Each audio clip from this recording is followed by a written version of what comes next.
ચાલો હવે જોઈએ પાતળી રીંગ એટલે કે વલયના કેન્દ્રમાંથી પસાર થતી અને તેના સમતલને લંબ અક્ષને અનુલક્ષીને જડત્વની ચાક માત્રા.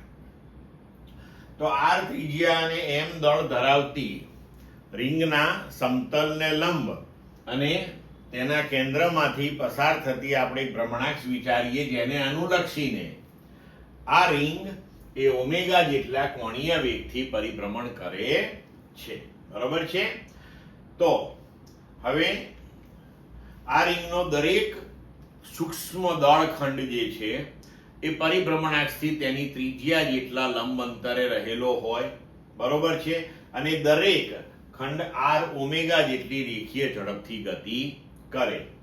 તો આપણે રીંગની ગતિ ઉર્જા લખી શકીએ કે હાફ mv². બરોબર?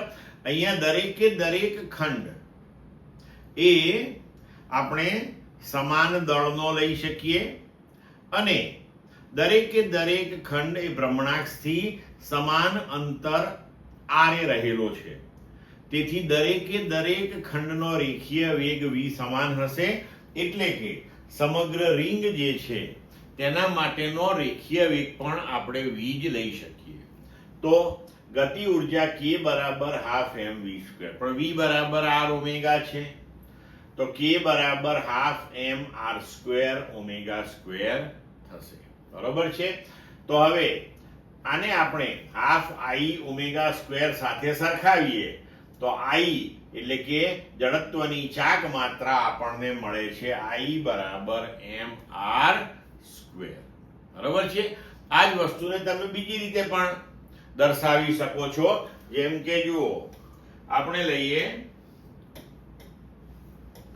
કે ધારો કે આ આપણી રીંગ છે અને આ ભ્રમણાક્ષ છે. હવે અહીંથી આપણે આ લંબ અંતર અથવા તો તેની ત્રિજ્યા r લઈએ. હવે જો આપણે આને આવા અનેક સૂક્ષ્મ ખંડોમાં વિભાજિત કરી દઈએ, બરોબર?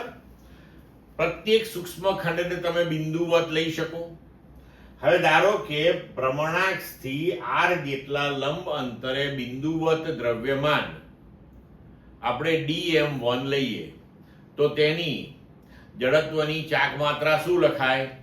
તો કે દ્રવ્યમાન ગુણ્યા લંબ અંતરનો વર્ગ. તો એના માટે તમે લખી શકો dm1 into r². એવું જ બીજા ખંડ માટે તમે લખી શકો તો કે dm2r². હવે આવા પ્રત્યેક ખંડની જડત્વની ચાક માત્રા શોધીને બધાનો આપણે સરવાળો કરીએ તો સમગ્ર રીંગની મળે.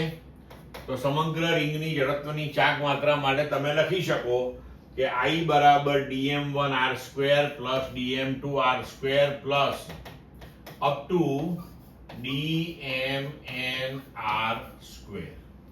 તો હવે અહીં આપણે r² ને કોમન લઈ લઈએ તો કૌંસમાં લખી શકાય dm1 plus dm2 plus up to dmn into r². પણ હવે આ પ્રત્યેક સૂક્ષ્મ ખંડના દળોનો આપણે સરવાળો કરીએ તો રીંગનું સમગ્ર દ્રવ્યમાન મળે આપણને. તો રીંગનું દ્રવ્યમાન જો આપણે કેપિટલ M લેતા હોઈએ તો I મળી ગયો આપણને mr². તો એ જ વસ્તુ આપણે આ રીતે પણ લખવી હોય તો લખી શકીએ છીએ. ક્લિયર મિત્રો?